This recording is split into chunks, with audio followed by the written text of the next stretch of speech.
Course and all, welcome to the latest Fearless in Devotion. Right, every week there seems to be a Ryan Reynolds cap full of news, and this week is no different. So before we do our love of all American things, let's do a bit of housekeeping. Firstly, thanks as always, Fat Ball, couldn't do it without you, love the food.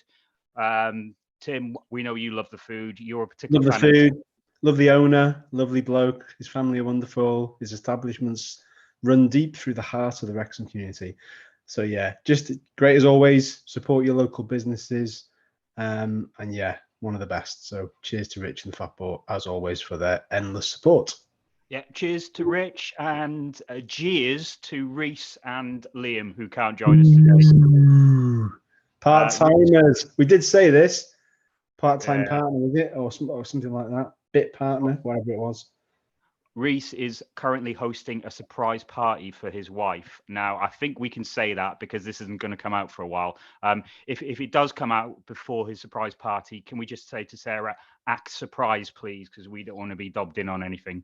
Right. What's the surprise for? Is it a birthday? Yeah, it's a milestone birthday. Happy birthday, Reese's good lady. Right. Before we get going, new signing alert. Do we have a klaxon? That was quite good. You put me on the spot. That is terrible. That's the last thing I'm going to hear before I die. Right.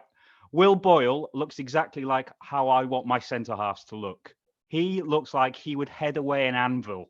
What do you think? He's come down from the Championship. He knows our captain, our club captain, our team captain, Ben Tozer really well from times at Cheltenham. I'm sure Ben had a word in Parky's ear. He looks the part, doesn't he? He does look the part. I don't want to go down the route of him looking like an absolute bruiser. But let's face it, he's a mean looking dude. It's exactly what you said. You know, we've had him in the past. I mean, Mark Crichton, Joey Jones, Mark McGregor, just some proper bruisers, no messing. You know what you're kind of going to get, which is he will go in with high feet. He will head everything at. I mean, going in with high feet. I mean, if somebody has a high foot, he'll still go on to the end of it. That's what I meant. Right. Okay. But yeah, I think some of the comments saying somebody needs to check his birth certificate. There's no way he's 27. One guy said, "Where was his paper around Chernobyl?" I'm not going down this route. It's cruel. However, I did look at some footage of him at Cheltenham 5 or 6 years ago when he had a nice thatch of hair. I wouldn't say Cheltenham would be the sort of place that would age a person. It's very nice down those parts. Whether Huddersfield has aged him in the last year or whatever, perhaps. But either way, he looks the part. It doesn't really matter. And good luck to him. He's no nonsense. He's going to be a straight talker. He seems like quite a good character. We haven't seen enough of him yet. He's been a little bit dry in his interview, shall we say? Just very matter of fact, yes and no. Yes, it's a lovely ground. Yes, I'm excited to get going. The standard stuff you get from a signing, but if you dig a little bit deeper, he has done a lot of stuff in the community at Cheltenham and his other clubs before. So he's very much part of that, which goes with the whole mission statements and so on. So yeah, clever signing. I think we're done in defence, aren't we now? Is that everybody? Is that making way for Sunday or what? The only thing I can say is maybe Cleworth going on loan, but there again, you need him on the bench because he's an academy player, so I can't really see that happening either. Two things: have you just named our meanest ever back four, as in McGregor, Boyle? Meanest looking. I mean, because I thought about this. I put a tweet out the other day, and I included Manny Smith as like a mean defence, but Manny Smith is not a mean looker. He's a good-looking chap, Manny Smith. So if we're going to go for mean lookers, and that does not transcribe as ugly in any way, shape, or imagination. I'm talking about people you don't want to mess with. Yeah, exactly. You don't want to meet him down a dark alley kind of thing. So I'd have him straight in there. It's a tough one, isn't it? I mean, we've had quite a few, but I think Mark Crichton, as lovely as he is, voice of an angel, by the way. I keep saying this. I'll tell you that story another time. Yeah, plenty of good, solid war of attrition kind of warriors at the back, and love it. I think it's great. I think we've got a lot more games this season, and we're going to need that rotation for sure. Right. Does this revise our back three, our starting back three, which I know we mentioned a couple of weeks ago? I went for Tunnicliffe, Tozer, and Hayden. I think you put O'Connell in there. Are you changing your mind at all? Did I put O'Connell in there? Was that Liam? It's, you know what? It's such a wonderful, wonderful problem to have, because I mean, when was the last time we were blessed with this many high-end quality centre backs? Probably never. Yeah. Certainly not in our lifetimes, so it's a tough one. I think I would have Tunnicliffe in there. Are Tunnicliffe and Boyle similar? I don't know. Maybe. Yeah, well, we don't know yet, do we? Because he didn't play many games last season, as a lot of Stockport fans have pointed out to me, because I rinsed them for the whole Nick Powell thing. And but he didn't play because he played more than what many fans were expecting him to, because he just come in as backup and he ended up playing due to other injuries. So he will hit the ground running for sure. He looks the part. He's a big, strong lad, and I don't think it's changed my mind yet. That I think Tunnicliffe stays in there. I think Tozer stays in there for his consistency in his throw, and I think you can't take away anything from Hayden's goal prowess. You just can't. And for long throws. Yeah. You got him and Boyle on the end of a Tozer long throw. I think you've got a dangerous weapon there, because I think they both know each other quite well, Boyle and Tozer, and I think that's a double act that's worked at Cheltenham. So we're getting the boys back together, mate. Right, before we go on to kits, just very lastly on transfers, are you still thinking another two coming in? Maybe a keeper, maybe a midfielder? Yeah, there's word as we record this that a keeper supposedly signed, a younger keeper. I'm not sure if we can say that, because it's not really our place to say at this moment, so we won't. But yeah, a keeper, just as we got some great keepers there, but their combined ages a lot. There's no account for experience, sure thing, but we do need somebody that maybe is a little bit more on the agiler side, shall we say. So that will be in there, and I don't know. Part of me's thinking a striker, but then it's weird because Billy Waters feels like a brand new signing, because we only saw him once at Torquay. So and he looked quick. He looked quick. He looks small. He looks small. But yeah, we've got a few guests joining us, so we just need to sort of run through before we let them in. But one thing we do need to talk about is kits. Can you see that? I'm sorry, the technology is not really here. I like to go to the bedroom, so I can't really share my screen like I normally do. Anyway, for those streaming their audio, Andy was just showing pictures of the kits. But it just looked like big white blobs, to be honest. So right. So they're the designs that we've been knocking about for a couple of weeks. The white one, the sash one, and the black one. I've ordered both. One due to administration error. I didn't mean to, but I'm not going to throw them away now. I've got them. I wanted the black one first. That was my favorite out of the two. I wasn't a huge fan of the United Airlines logo being blue, but that is the actual color of their logo. So, if they can get that on white, why wouldn't they? But what's your favorite? What have you ordered? You're our kit man. What do you think? I've got them all. Well, I've got the red one obviously at the moment in my possession. I pre-ordered the black shirt with my season ticket, and I wanted the white one because the difficulty with kits, especially West Ham are a prime example. Most of their home kits are identical for the last 7 or 8 years. So boring, same old. They stuck a couple of bubbles on it this year. Doesn't make it unique. I like something that's a bit unique, and we've got 3 bespoke kits. Really, at the end of the day, we haven't had a white kit with a kind of strip down the middle ever. Astral GTX. Well, we had something similar. Actually, we had an Umbro one, which is similar, but it was likened to an England training top, so it didn't really sell very well. It was an Umbro one back in the day when Neil Taylor modelled it. But it's a really nice kit. People will grumble about all sorts of stuff. It's lovely. I like the collar on it. I like the button-down collar and the black one. We haven't had a black kit in forever, because obviously National League rules forbid it. And yeah, I think they're all great looking kits. It's probably a better trio of kits than than the collective of last year, if I'm honest, just because I thought the blue one kind of let the slide down a little bit, but that's me splitting hairs. Yeah, I mean, my only thing is I do think the black looks a little two-tone, that it looks a little sort of charcoal then going into black, and maybe I would have preferred a pure black version of it. That'll come. I think they mentioned that it was some sort of tribute to sort of the sort of mining history in the area. And you know, like I just said, then you've got to, if you're going to justify doing shirts year after year after year and not keeping a freeze and having them for 2 seasons like some clubs are choosing to do, you have to make it different. You have to make it unique. I dare say, hopefully, they will do a full-on blackout kit, because that'll be lovely. Full-on blackout badge, the whole thing, proper nice and crisp. So that will come in time. So let's see where we go with it. All 3 kits will be on show on the US Invasion tour. Yeah, hopefully. I don't think mine will come before I fly out, but if it does, I shall be wearing it. Right.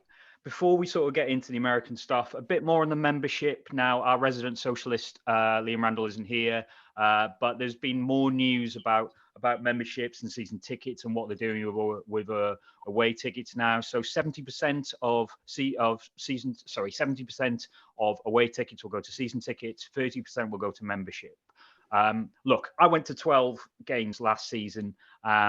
I was lucky. I think you probably went to the same. You know, everyone I wanted to go to, I managed to get a ticket to. I've sort of made peace with myself that this season there will be a few where I miss out.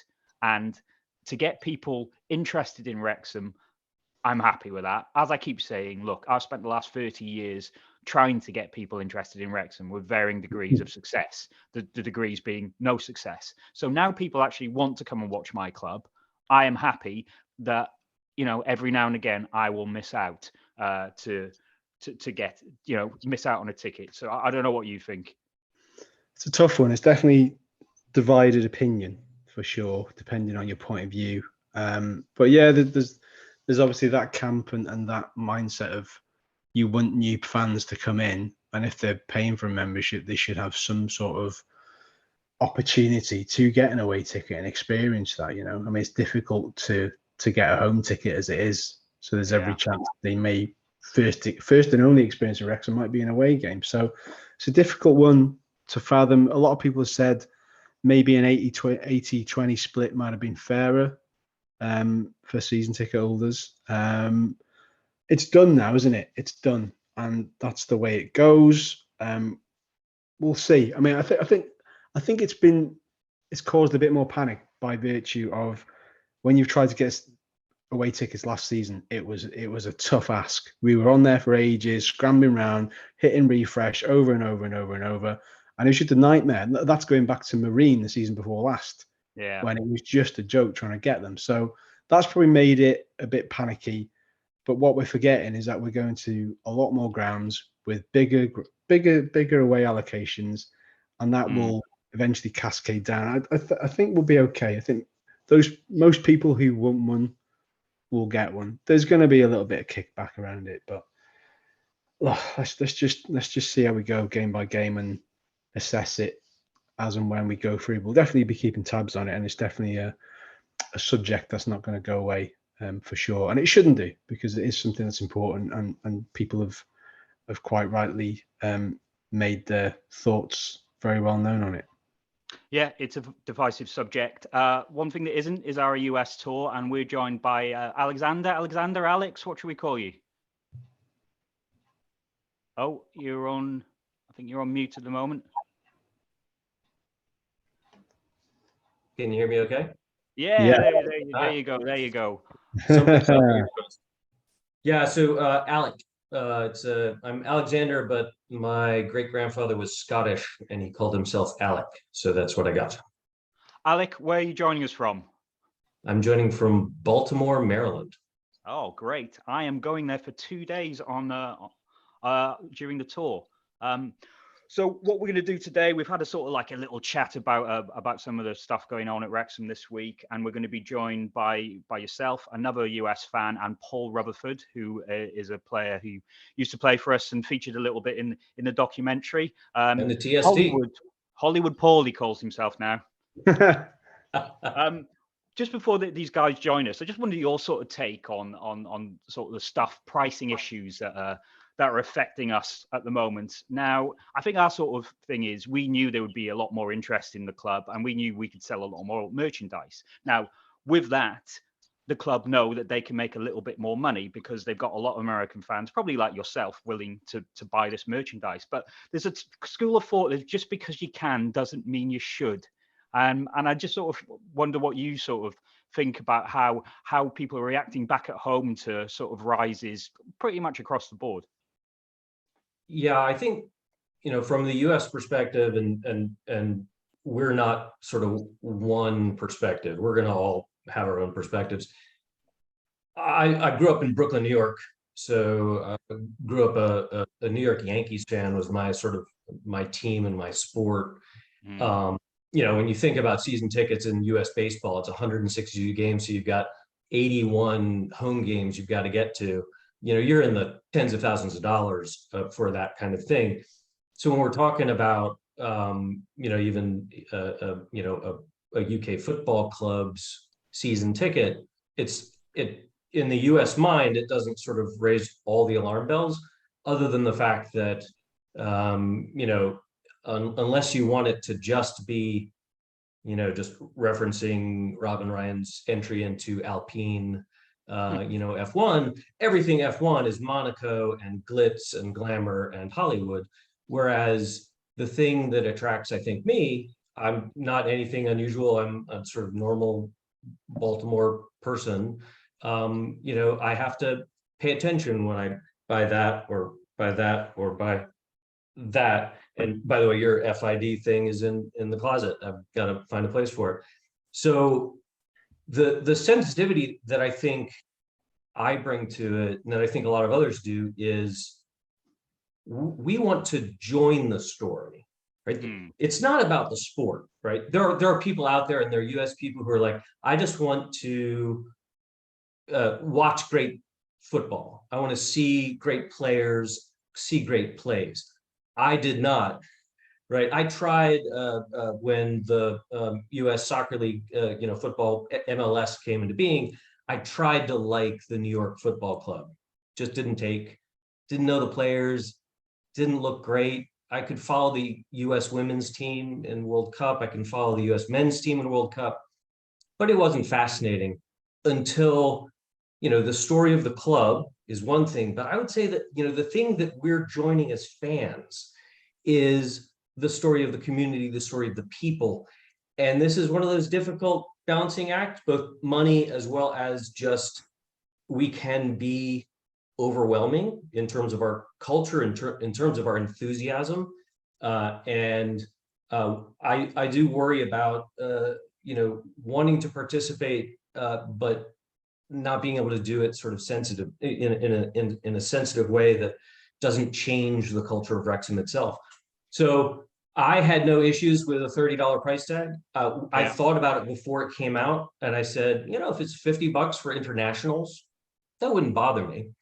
I participate on another board. I participate on a board for a nonprofit organization, and we created something called a charter member. And I thought that kind of concept was maybe appropriate to the Wrexham supporters who participated in, while the Wrexham Supporter Trust owned the club, that they shouldn't be paying what I pay. I mean, coming over for one game is going to be, $1,000+ for me, but that shouldn't change, Sean and Annette and the people who do this on a regular basis. And my membership shouldn't be exactly equivalent to the other people. The thing, and the thing I'll compare it to, or the thing I'll hold it to as a standard, is what Robin Ryan and the advisory board has said is their standard, right? They want to bring the town along on a journey. It's very easy to buy one of these things and then just go to the stratosphere, price everything out. You've got enough fans worldwide that you could do it and just buy players. But I would say at the same time, I don't ever want to see them buy a great player who's a jerk, right? We want that team. We want that chemistry. We just like Alec, one of the players we buy will be a jerk. Okay, no, I don't. Yeah, that's right. But they better we can't go through. Right. Now, yeah, really comprehensive answer. So what's it like there? I mean, which games are you trying to get out to? So there's a Philly game. Are you able to make it to Chapel Hill as well? I will be at, and actually, importantly, I will be, but my two 12-year-old twin daughters will also be at the training event on the Tuesday. And then we will be in the section 117, the Wrexham supporter section at North Carolina at the Chelsea game. I actually desperately wanted to get to the Philadelphia game and had no issue doing it. I had planned to do it, but it conflicts with my daughter's swim meet schedule. They're on a swimming team. I tried to convince them maybe the divisional championships weren't all that important, but they called me on that. No, fair enough. So, I mean, Alex, just in terms of, if I was in your situation and I was going abroad, I know me and Andy have done ground hopping tours in when we've gone to Barcelona or Europe or whatever. And I always have like a list of things I want to do in my head. So I'm going to do ground tour. I'm going to try and meet this guy. I'm going to try and do that. Is there anything that you've already got written down that you ideally want to do? You're going to try and, are there certain players you want to try and meet? Are you just looking forward to the occasion as a whole? Looking forward to meeting other fans? Is it a bit of everything?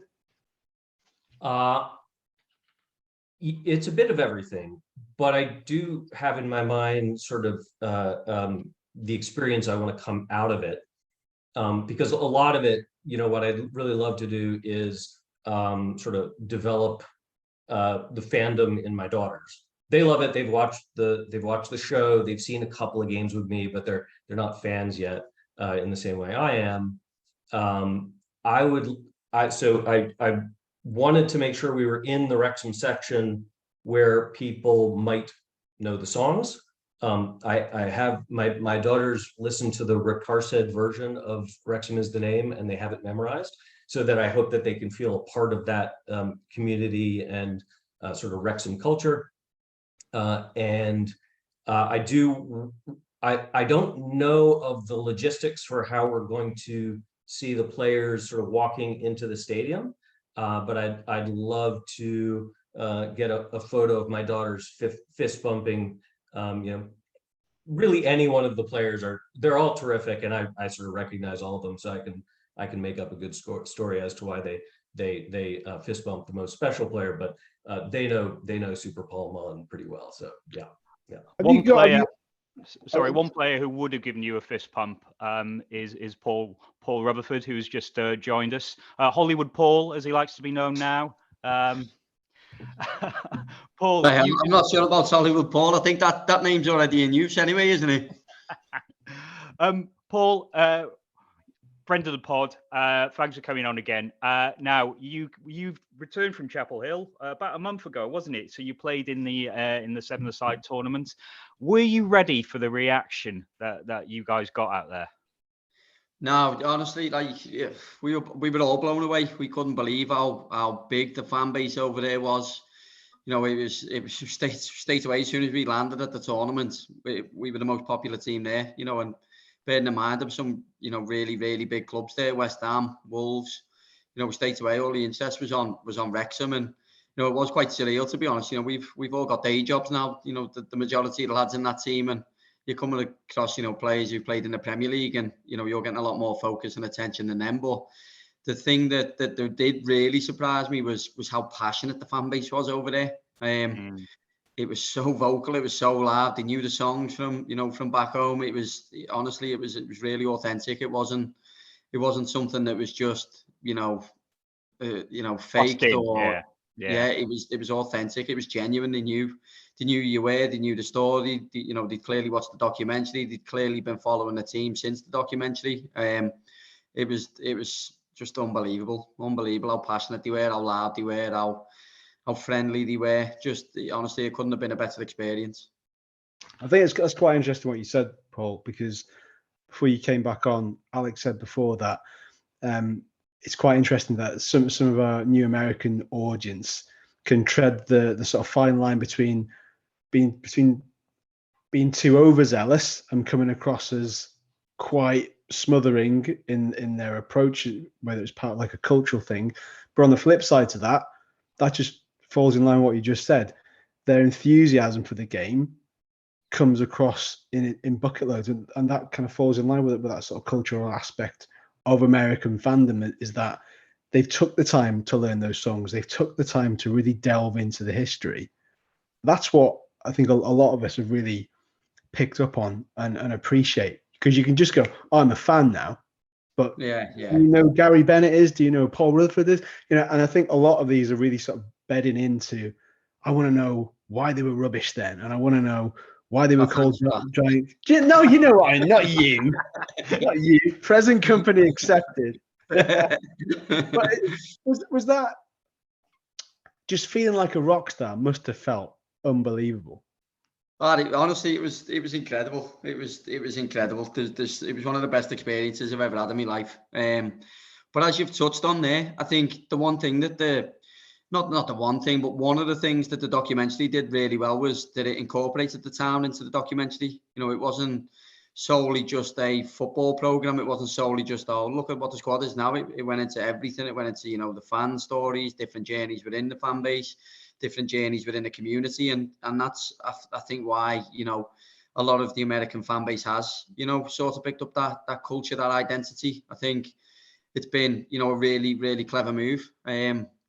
Ultimately, the journey that Wrexham's on, there will be a moment in time when people do feel like it's sort of left, it's core behind, so to speak. I think every top club has that. If Liverpool want to be successful, and I know I always come back to Liverpool, but if Liverpool want to be successful and they want to just keep it to local fans, then there's a limit to that. If you want to be, Premier League successful, you have to have a global audience these days. And I feel like, that's the journey that the club's on. And I think what they've done so far really well is kept the community a part of that. And if anything, they've showcased the community to the, the global audience, and not just, we've got a football team. No, we've got a town. We've got, we've got something bigger than that.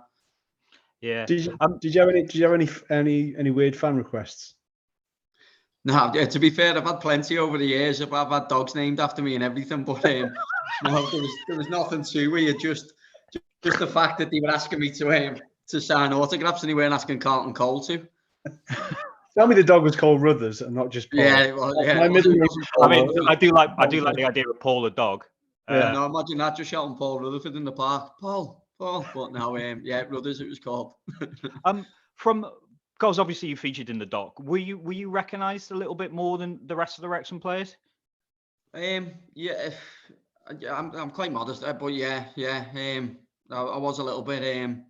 Certainly on the first couple of days, that there's a big focus on obviously Chomp, the goal. Yeah. Who's there now? Myself and Lee Trundle in terms of the media responsibilities and everything. We were probably. Despite having, really good characters, really good players, and, really good people around that, around that project, we were probably the three at the beginning that, had to deal with a little bit more of the media side of things, and a little bit more of, the fan base a little bit. But as the journey evolved and the tournament grew and everything, that, that spread amongst the whole team that was out there. But it was something that I enjoyed. It was, like I said to you on my first podcast with you guys, the documentary was something I was really hesitant about. Obviously I'm there crying on Disney Plus in front of people, and then, seconds later, Paul Rutherford got sacked. So, it's something that, isn't, necessarily nice to watch about yourself. But, as that journey's evolved and as Wrexham's evolved, it was arguably one of the best things that's happened to me in terms of, it gave me a story, to be honest. It's given me a little bit more legacy, well, a lot more legacy than what, I would have had as a player.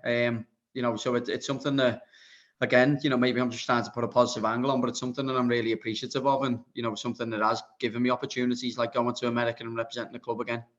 Yeah. Firstly, don't do yourself down, because your legacy is assured at Wrexham.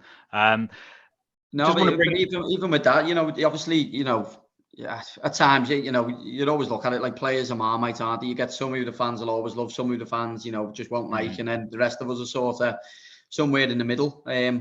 You know, but it's something that, you know, I'm proud that the Wrexham fans, you know, the ones that have watched me play and stuff, have got, you know, real fond memories of me. But ultimately, you know, I wouldn't have made any sort of imprint in America, certainly not. And certainly not with, you know, the size of an audience that, you know, the football club has now. So, you know, it's something that, you know, I have to be really, really appreciative of, because, you know, that doesn't happen to everyone, really, does it? No. I just want to bring Alex in, and it's sort of touching on what you've been saying, Paul. If you look at the documentary over the whole, it's just had 6 Emmy nominations. You're trying to sort of put a finger on why it's been so successful with the US audience. And one thing I did sort of think is US sport fans, their teams, that their players are almost inaccessible. I mean, if you think about an NFL team or even a baseball team, these are multi-millionaires who live in big houses, and you know, you can't really get near them other than what you see on their Instagram and what they want you to see. Well, I think Welcome to Wrexham maybe showcased a different sort of professional athlete, and the likes of Paul, when he went back to his home and saw his family life. You know, NFL players, they're not like Rob Layton, who's plastering his spare room, is it? Do you think, Alex, that's sort of why it resonated with your rank and file sports fans in the US? I mean, I think it's probably the main reason. You know, Paul, your part right at the beginning set the tone for the entire show, in the sense that, you know, we talked about before, like, I grew up as a New York Yankees fan, and all those people are multimillionaires. All those people are, you know, live a different life than I will ever live. And, you know, not just, you know, your piece, which wasn't long but was critical, set the tone that I think, you know, when we get to Layton, when we get to others, and you see the way you're living, it's like, oh, it's very relatable to the normal person in the United States. And there are a lot of not normal people in the United States, but there are a lot of us who live relatively normal lives. And it became incredibly relatable, where it was like, you know, this town, you know, the way Rob talked about it, you know, I've spent a lot of time in Philadelphia, not the beautiful portions of Philadelphia. There are some rough and tumble portions of Philadelphia. It's like, you know, parts of this remind me of that. So yeah, I think it's 100% that they tried to ground they tried to ground, you know, for 2 guys who are part of the elites, but they are incredibly relatable people as well, in their own ways. But the show really tries to ground itself in stories about people who lead lives that we can identify with. I'd completely agree with that. I think you've absolutely nailed it there. It's relatable. It's something you know, that you've experienced yourself. It's a life that you've lived yourself. You know, you know, ultimately, you know, at this level, you know, we're not multimillionaires. We're not there with Ferraris on the drive or anything. You know, we're there earning every wage that we can get. And it is that relatableness. It is that we've never really seen before. You know, ultimately, it's people that we see on, you know, as you say, Instagram, Facebook, Sky Sports News, you know, any other American broadcasters. You know, that's the only real platform that we see them on. We don't see them, you know, with a family and thinking, you know, what's going to happen to him next? Is he getting paid? Is he going to play football again? Is he getting a normal job? Well, you know, what's that story? Well, I didn't realise this was football. I thought football was Premier League. You know, I didn't realise that, you know, that's how, you know, the majority of footballers in the world live their life. It's I've seen a statistic once, and you know, I'm going off on a little tangent, but when we were at Wrexham, you're in the top 3% of footballers in the world.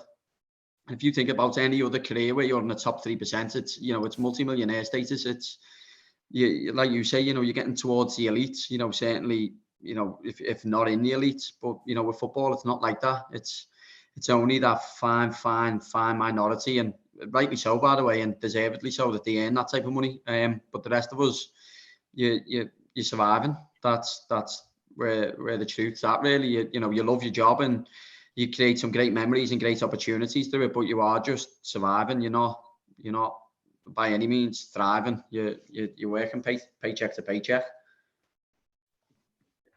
Paul, I imagine you still keep in touch with some of the lads there that you played with in the past that are still at the club. If there's any sort of specific piece of advice you could give these players before they board the plane on Saturday night, what would it be? Because I know it's not exactly Beatlemania, but should they be bracing themselves for something they've maybe not experienced before? But sort of accepted.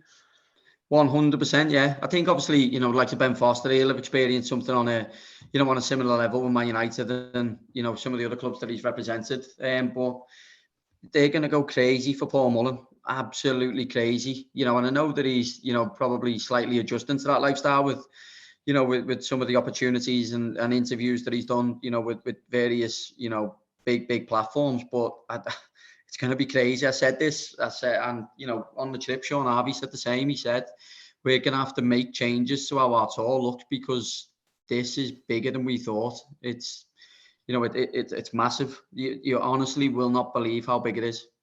And I'll just add to that. I mean, one of the things that makes it so accessible to US fans is we feel like we can identify and that they're not out of touch, so that I've been to, I don't know how many baseball games in my life. I've never tried to fist bump a player ever.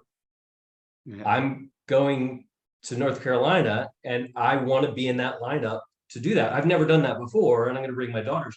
So there are, by the nature of the show, they're changing our behavior that we feel like we might actually be able to have an interaction.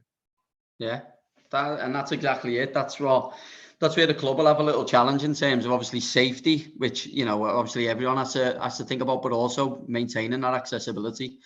They have to make sure that that the players are accessible, in a safe environment, and I think honestly, it'll be incredible for them. So my advice to the players from that angle is enjoy it. Honestly, you will not experience anything like you're about to experience, and you certainly won't have experienced it before. And, if you're experiencing it again, you're extremely lucky. It'll be incredible. It'll be top draw. And just enjoy it, soak it up. You were the first Paul from Liverpool to represent Wrexham that they went mad for. So at least you've got that one over Mullin. So hey, to be fair, I'm not in competition. You run your own race, don't you? Do you know what I mean? He's got his story. I'll have mine, and it's I'm not one of them. It's weird. Like, I was never bitter about anything with Wrexham. I'm buzzing for everything that any individual, the club as a collective goes and achieves. I just want to see everyone achieve what they can achieve. And ultimately, in terms of me, I'm more than happy. I'm very happy that I was a part of that story and a part of that journey. And I've got my wife and my kids, and that's what I'm. That's my priority. And as long as they think I'm all right, then that's the main thing for me. And well, certainly with my wife, as long as I'm the number one Paul in her life, that's all that matters. Paul, I've got a question in two parts. Firstly, how many times have you watched the video of that ball you played in the 7-a-side game? Was it for George Boyd, Tim? I'm sure Paul. Ask the man himself. It was absolutely that's what happens. Yeah, you put me with good players. I can do those things. when you're passing that ball into Caelan Bailey-Nichols, it's only going one direction. So, do you know what I mean? To be fair, the lads were giving me a bit of stick about that. They were like, "We never knew you had that in the locker." So, well, I'm playing with proper players here. You put me with proper players, I'll make it happen. I feel like you've been waiting months to go, right, next time I get a chance to have another pop. To be fair, that's just they're just. I know it's all good. It's all good fun. It's all good. Yeah. Fun. Right. That's second part, and maybe Alex. It's a sentiment we all. It was a great pass, wasn't it? It's a sentiment we all agree with. Second part to this question, and maybe Alex can help with this one, is where's the best place to go drinking in Chapel Hill? To be fair, we stayed in Raleigh, so yeah, I'm staying there. Yeah, so we were in Raleigh. It was really good, to be honest. It took us a couple of nights to find one of the strips, but when we found it, we got quite familiar with it. Find strips, mate. Yeah, there was a little strip there. It was good. There was a few bars along that strip. Bars, yeah. Yeah, so there was 4 or 5 there that were worth visiting. Yeah, just make sure you go to the over 30s though, because it's a young population there. Yeah, it's a student town, isn't it, Alex? Yeah, I mean it's not college season, so university's going to be out. But so it'll be a different culture in the town that, you know, when school is in session, it's going to be very different. But yeah, I actually don't have anything to add. I've been on, you know, Wrexham Twitter, asking any of the North Carolina locals where they're going to go. And I think, you know, the answer is probably not necessarily the pub as much as where's everyone going to go, so that we can all hang out together and reminisce about the game and what we've been up to. Alec, give us an idea. Give us an idea of your journey, because I need to brush up on my geography. But it's easy for us to go, all right, you know, we're popping over the border to Tranmere next, you know, a couple of months' time for a 12:30 kickoff, and it'll take us 45 minutes to get there. What's the situation with you? How far is it from you to the game? Sure. What's your mode of transport for it, etc., etc.? Yeah, so I'll be driving down. There's not a great public transportation. You could probably take a combination of buses, but that's sort of not ideal in a lot of ways. So I'll be driving down. It's going to be about 6.5 hours without stopping. So I'm anticipating it'll take about 8 hours with you know, 2 12-year-olds on board, where you know, we'll have to do a couple of bathroom breaks, but and a meal break. But yeah, it's just, you know, basically due south on the East Coast. And I'll be staying in, I think I'm actually staying closer to Cary than I'm staying to Chapel Hill, but all the hotels in the area were booked up. Wow. So 16-hour round trip to see little old Wrexham. Good. Correct. It's exactly right. It would have been so much easier to go to Philadelphia, which is only about 2 hours 45 minutes away. It's still dedication, and we salute you for it. So yeah, good stuff. Absolutely worth it. Absolutely worth it. We're also joined by Amy. Amy, can you hear us? Hi guys, this is Adam. Amy's, it's all good. I logged in under her account, but my video seems to be deciding it doesn't the way I look. So let me. Work on that video, or we're just going to go for the basis that you are Amy with a deep voice. So we need that video. That's fine. I've got a cold. It's fine. Okay, I may log out here for just a minute, and I might try one other thing. I'll be right back though. Okay. No problem. Thanks, Amy. Thanks. Right, I'm just going to take this time to just do something quickly. So I was at the London Reds AGM, and this is a piece of Wrexham history. This is a signed ball from the first year of the Dean Saunders era. It's got Jefferson Louis on, Tim. This was from Mike Sutton's house. Mike was a long-time London Red. He died a couple of months ago. This is one of his possessions, that, you know, one of his treasured possessions, a real good part of Wrexham history. And I'd like to sort of try and auction this off, or some bids for this. Tim, I don't know if you can put an email out, and anything that we make from this, and we're willing to ship it across the States, we'll put towards the British Heart Foundation, which I know was, so I know something Mike was quite keen to support. Just one other thing before Adam Stroke Amy comes back. When I'm out in the States, we've got these free T-shirts to give out. There's some London Reds T-shirts. I'll be selling fanzines, giving out, so come and track me down and grab one of these. Now, the slight caveat to this is they're quite small sized, so they might be more for kids than your average American, which I mean that in the nicest way, Alex.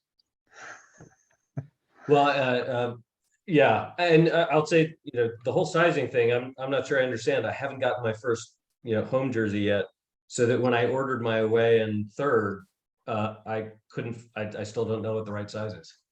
Always size at one. Size at one. Yeah, exactly. Yeah, we're Macron are, you know, Italian, and we're not Italian stallions. Last time I checked, apart from Ruthers, me fits into smalls. No, back in the day. Paul, are you still playing? Maybe not now. Are you still playing? No, I've just decided to stop this year. To be honest, it's just come to a point where are we still recording? Yeah. Yeah, no, I might have to choose my words then. Deep breath. Andy's pretty much on the spot now. You don't have to say nothing. So yeah, it's fine. It's all good. Nah, it just comes to a point where... One thing I wouldn't mind asking you, and again, you might have to choose your words on this, is how was Sean Harvey on the trip? Do you know what? Brilliant.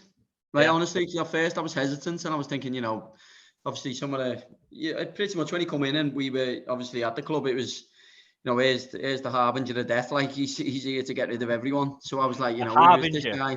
Harbinger of death.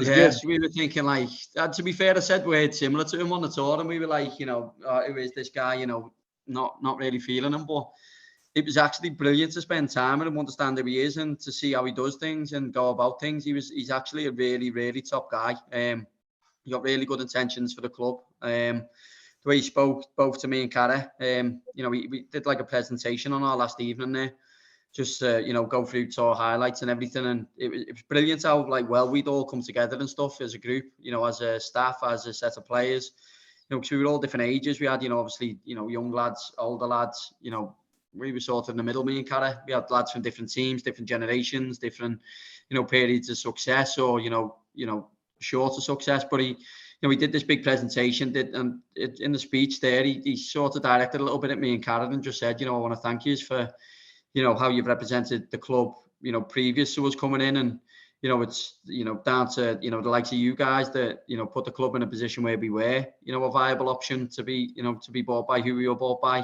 But we also want to thank you for, you know, how you've conducted yourself on this trip. You know, you're representing the club brilliantly, even, you know, to this day. You know, it's not something that necessarily you had to do. But, you know, we really appreciate what you've done, and we want that gap that, you know, that we've sort of had over the last couple of seasons, you know, to close, and we want you to be around the club a lot more than what you have been, you know. So it was actually brilliant on that front, just the way he went about that speech, and, you know, directed it at me and Cara, thanked us for our service and everything, and said, you know, he pretty much said that at the time when, you know, we were let go, it was sort of at the time, you know, a full change of the guard between, you know, the old and the new, and, you know, some of the ways that things were done at that point weren't necessarily how they'd like to have done them.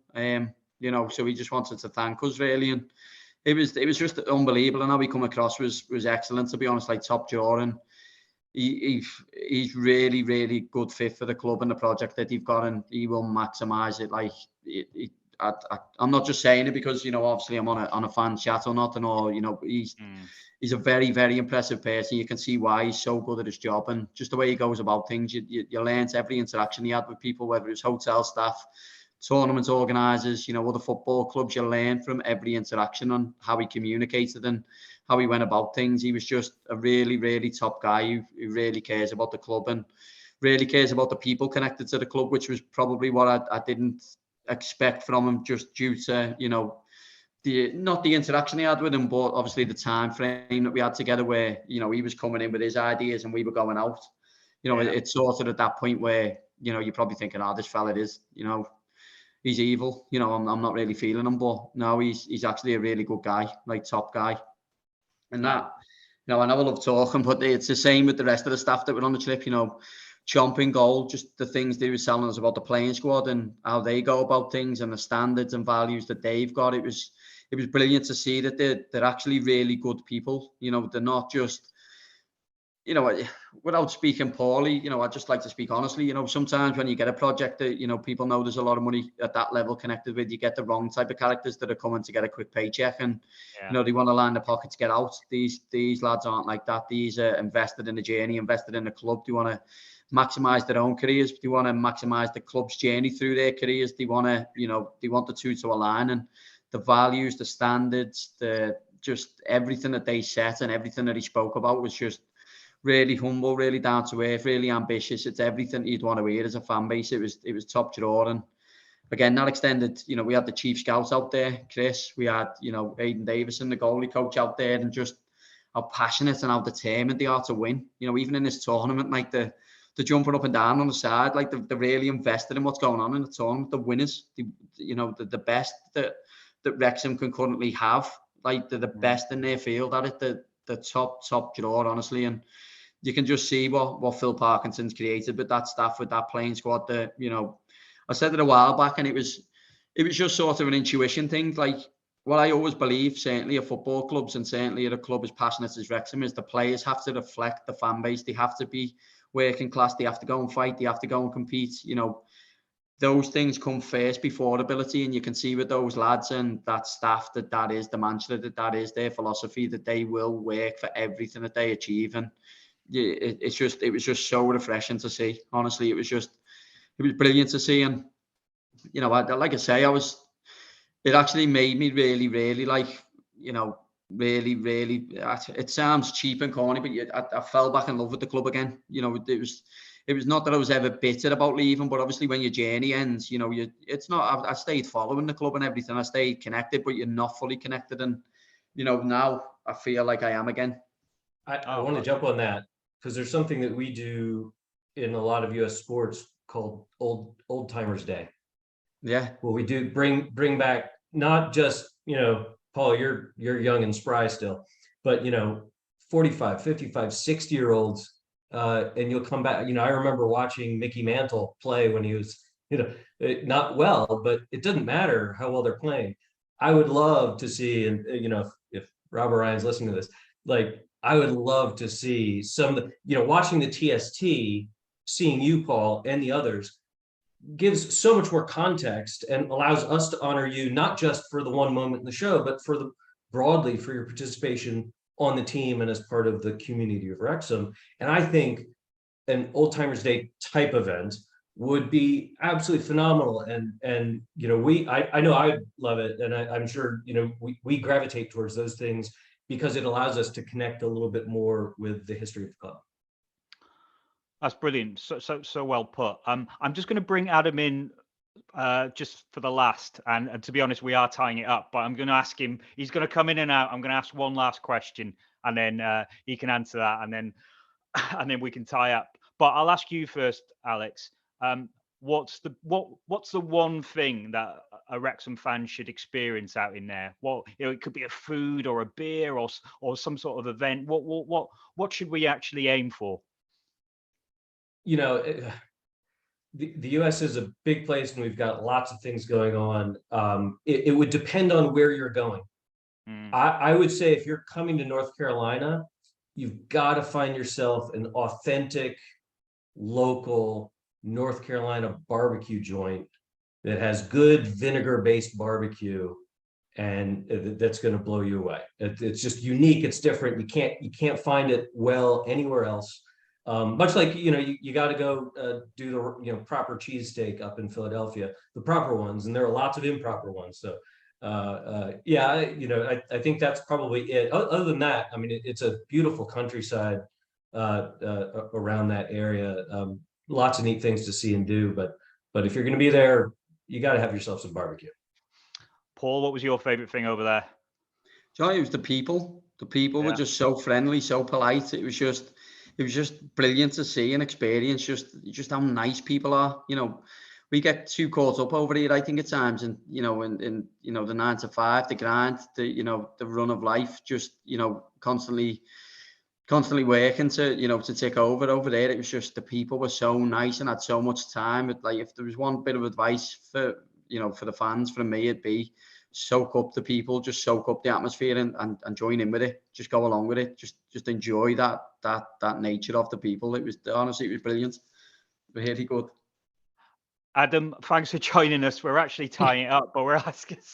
But I can see the effort you've made. You're wearing your new shirt. You got your old shirt in the back. It's the old shirt. Mine's in the mail. It's it's trapped in limbo there. But yeah, I'm looking forward to that. And I got my black jersey on order yesterday morning, so we're good. Good. So I've just asked the question to the lads. What's the one thing a Wrexham fan or player should really experience during the tour out there? Is there anything that sort of comes to mind? Well, I would say I would kind of tag along with what Alexander said. You know, because America is so huge, I mean, we're so regionalized, it really depends on what area of the country that you're going to. I'm originally from the South, from Tennessee, now live in Orlando. And I mean, the one big thing, you know, in our tradition would be tailgating, which I've heard a lot of people over there on that side of the pond have no idea what tailgating is. That means something a lot different to us. I mean, if someone tailgates me, I'm going to be. I know. I'm thinking someone right behind me in the car. That's the last thing I want. That's right. That's right. And that's probably the That's probably the first definition of tailgating. But in our culture, another thing of tailgating is this PG? Yes, PG. I promise. But a lot of times, like before the games, there will be fans that will be in the parking lot for hours before the games, and they'll have their trucks and they'll put that tailgate down and they'll barbecue and drink. They'll put up tents out in the parking lot, and so they pregame all out in the parking lot, the drinking, the food, cornhole, and all of that.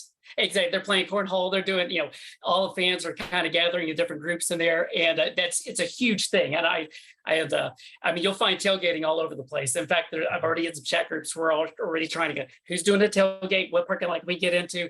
North Carolina, the parking over there seems kind of crazy. So we're trying to work out all the details. But yeah, tailgating, the positive tailgating, not the negative one.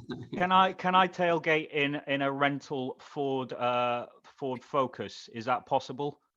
You can try. If you cook out in it, you may burst into flames, though. Okay.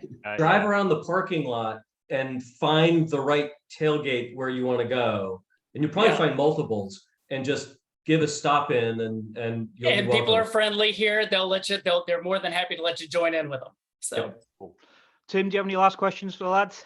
I just got videos. I've got visions of you going around this car park because I've seen a video of Andy in his profession trying to find Kim Jong-un over a fence somewhere, and the video skit is absolute gold. It's just like a bad video outtake. So he does something similar with a tailgate in parking lot party, then I'm all for it. But can I just say that video was actually in Korea? It wasn't in Wrexham. Because if you do find him there, that would be. I'll have to dig it out. I have to dig it out. I'm going to embarrass him because he's over there, old Kim somewhere. Yeah, he is. Okay. Right, let's quickly move on from that. Tim, do you have any last proper questions for the lads that don't involve trying to embarrass me? Yes, I do. I mean, we'll come round to predictions and stuff in a minute, but just in terms of Adam, you're going to the first game as well. It's going to be your first experience. Similar question to what I asked Alec earlier on. What are you most looking forward to? Because obviously you've seen the documentary, you've seen the games, you've seen the success that we've had in recent years. What's the main thing for you that you're really looking forward to the most from this, as well as just experiencing a live game? Is there anything else that's really standing out for you? Well, I would say, again, coming into this, a year ago, we didn't even I didn't even know Wrexham existed, and to go from that to watching the documentary to, buying the half season and watching all the games from that point on, hosting a fellow Wrexham player to my house to watch the Barnet game after the Notts County game, and just totally buying into it. It's my excitement is to be able to experience it live, first off, and really just to see the players. Through the documentary, you really get to know the players and see them, and finally to get to see them live. I think that's probably the biggest thing for me. I mean, I'm on a Zoom with Paul Rutherford. He's right there in my window. I'm like, holy cow! I remember that guy cussing in the poor locker room. And it's embedded in my history there. And so just to meet the players live and just really to see them, and I'm also excited and to see what the turnout's going to be for you guys to realize and see just how many Wrexham fans are here. I mean, the fact that game alone sold out 50,000 seats. I know that there's going to be Chelsea fans there, good for them, but I'm really excited to see how much red is going to be up in the stands. And so, and just to that vindication, and for you guys to understand that Wrexham it's turning into a huge thing over here in America and around the world, and because I think, it's just turning a spotlight on Wrexham. I know you guys have been overwhelmed. I mean, a year ago you had no idea you're going to have Ryan Reynolds and people on your pods and stuff, but just to see how this thing is growing so fast, and just people that have really totally bought in. I mean, I've got the scarf, which I'm probably not going to wear in North Carolina. I'll probably be blazing, but just to go all in and really fall in love with the team. A lot of people here in the United States, we have our teams that we follow between college and football. We're huge sports people, and the story of Wrexham is just it's one that it's easy to buy into, and just to really feel for the town and stuff. And the documentary did a wonderful job, and it really tugging at the heartstrings and stuff. So I'm excited to see the fans there, how many people are there to turn out. Excited to see all these faces that we've seen on screen this whole time. Seeing Paul Mullin in person and stuff. Hopefully Ben Foster be in the end zone and I'm out in goal, and just singing, learning all the songs. And I won't talk about some of the songs. There's Shagging of the Sheep. I had a question about that one, but Ask it. Ask it. I know it's literal. It's literal, right? They're just shagging the sheeps, right? I know there's a lot of sheep over there. No. We're not literally shagging them. No, they just tailgate them. There we go. Yeah, we'll put them on the barbecue.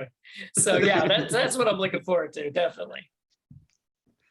Oh, well, I mean that stopped me in the tracks, that one, to be honest. But I mean, Paul's going to tell us now that pre-season results don't matter. It's all about building up fitness and getting to know the new players and systems and so on and so forth. However, it is Chelsea. It is a sold-out crowd.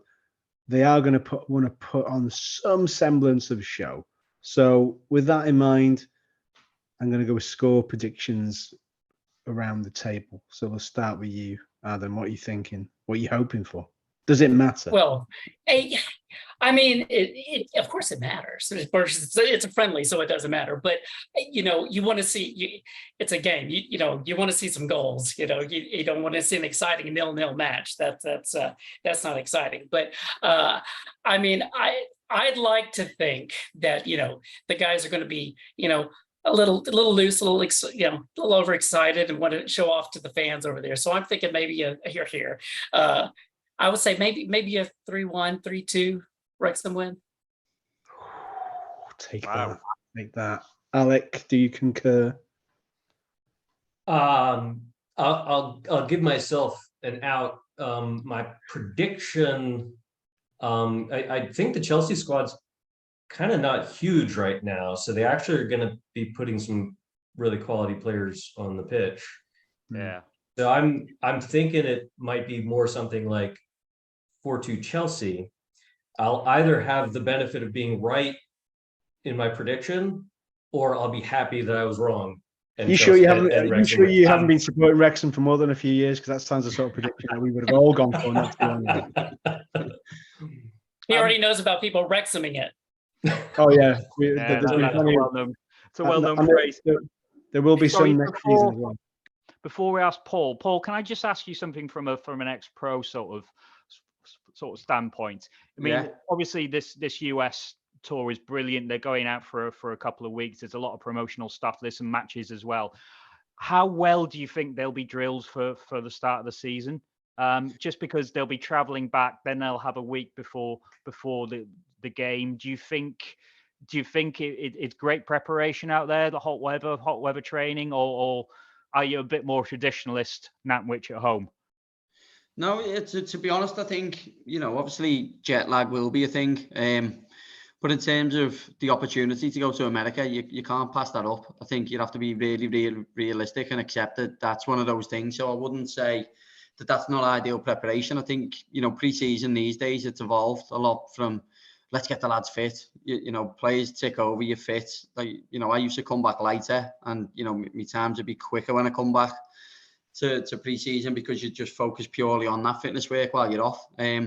So pre-season now is a lot more tactical based. And I'm sure, with a lot of familiar faces anyway, the manager will be well versed on that. The lads will be well scripted on, on their game plan, their structures, their details. I think if anything, he'll be fine tuning and, adding little elements to that.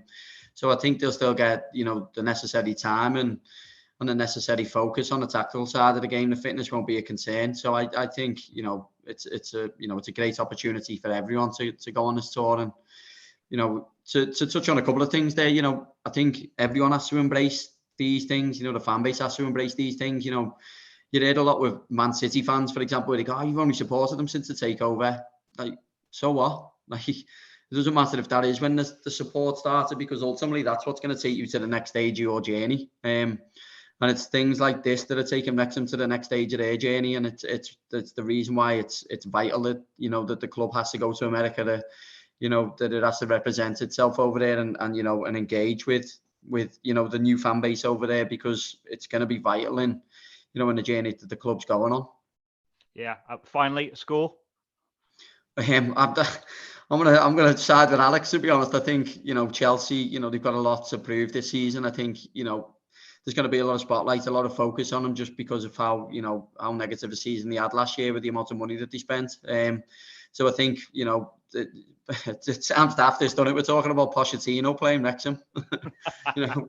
But I think Pochettino's he's got to just go for it, because ultimately there's going to be a lot of focus and a lot of scrutiny if he gets off to a false start against Wrexham. The tabloids and the press will be jumping all over it, so they'll be taking it serious, and they'll have a really, really strong squad out there. And I think as long as Wrexham give a really good account of themselves and show people what they're about, I think that's success. And in terms of score, I think the score could be anything. If Wrexham just go and enjoy the occasion, and it's a real open game, then Chelsea have got a lot of quality that could hurt Wrexham ultimately.